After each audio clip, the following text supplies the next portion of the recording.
All right, well, even Rodney King says the LAPD has learned from the riots that went on there 20 years ago, that you won't see something like that again.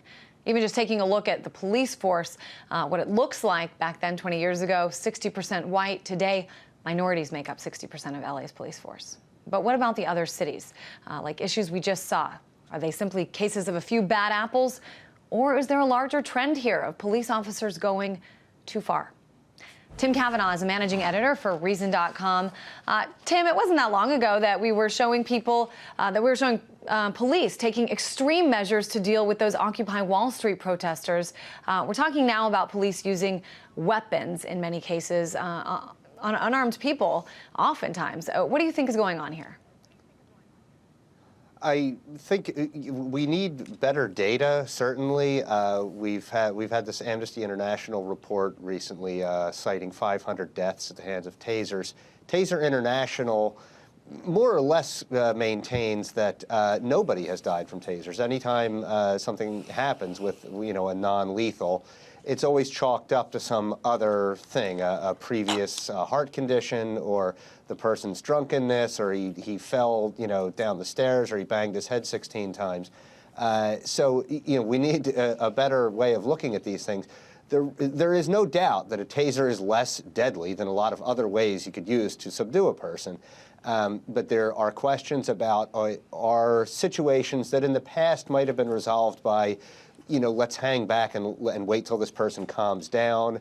Let's, pick him up at the next block after he runs out of breath, or something like that, become situations where officers clearly move in and just try and take, possession of a person in a way that they wouldn't have in the past. We have a lot of video of that. I mean, certainly if you look at many of the Occupy examples, as you mentioned, you have many cases where a person who was clearly not a threat was somebody that did not need, maybe should have been arrested for something, or, depending on how you feel about the law, but was not somebody who needed to be restrained as violently as they were. And well, I think fortunately, most of the videos we have, yeah, sorry. No, I think it's a really good point. And just staying on the Amnesty International report that you mentioned, I think it was just released a couple months ago, showing that more than 500 people here in this country, in the U.S., have actually died after police officers used tasers on them. Another thing in that report, 90% of those people were unarmed suspects. I think most people would argue that, stun guns are better than real guns. But I guess I'm just wondering, at what point did they start being used as the first line of offense? That is the real question. And now, you want to be clear, deaths in custody are more or less down. It's, there are fewer people dying at the hands of the police as part of arrest than there were 20 years ago. The number goes up and down, and it's also, as I said, is not always clear, because a lot of times the death in custody sort of gets attributed to something that, excuses whatever methods were used against to restrain the person. But that is the big question. I mean, why do we have to have this kind of force against people who are not armed? One of the people I was happy to see Amnesty International mention was a guy that we did a lot of coverage of at Reason.com, at Reason TV. He's a guy in San Bernardino County named Alan Kephart. This gentle guy that, the whole community knew him as, almost like a Forrest Gump figure.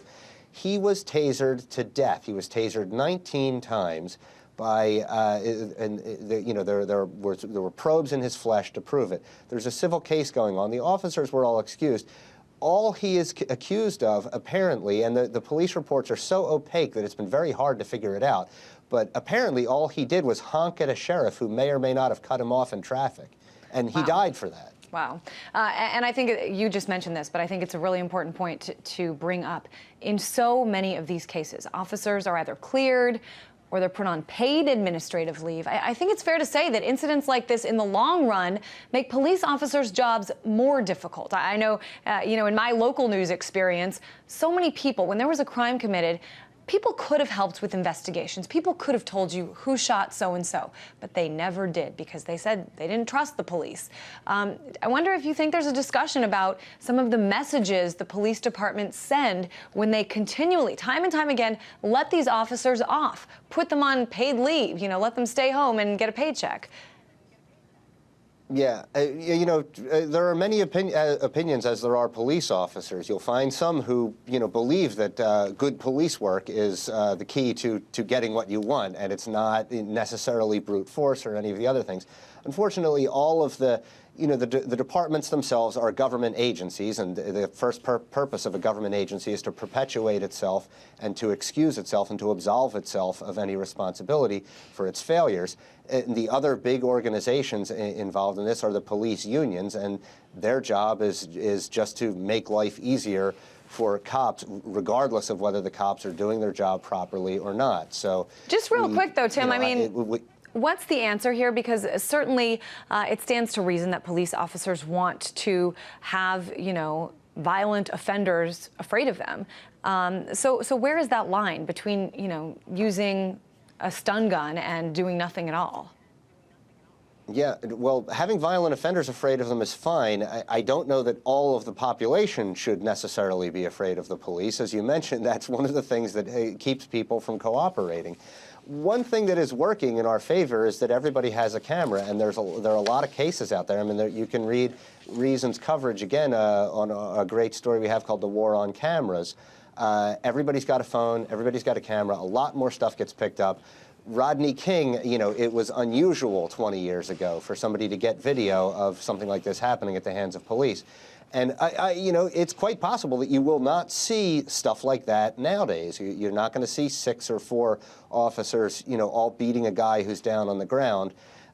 So, in a way, we may be moving forward. I want to emphasize that there are reasons to believe that we may have, fewer violent episodes going on. I think the issue is, do non-lethals really, lead to a lot more confrontational, violent resolutions than you would have seen in the past? Yeah, I think it's a really good question. There's reason to believe that. The case I mentioned is a perfect example. No matter, I think we can all agree, you should be allowed to honk at a police officer or even to mouth off to a police officer without paying for it with your life. Totally agreed. Tim Cavanaugh, managing editor for Reason.com in our studios in Los Angeles. Thanks so much. Thank you.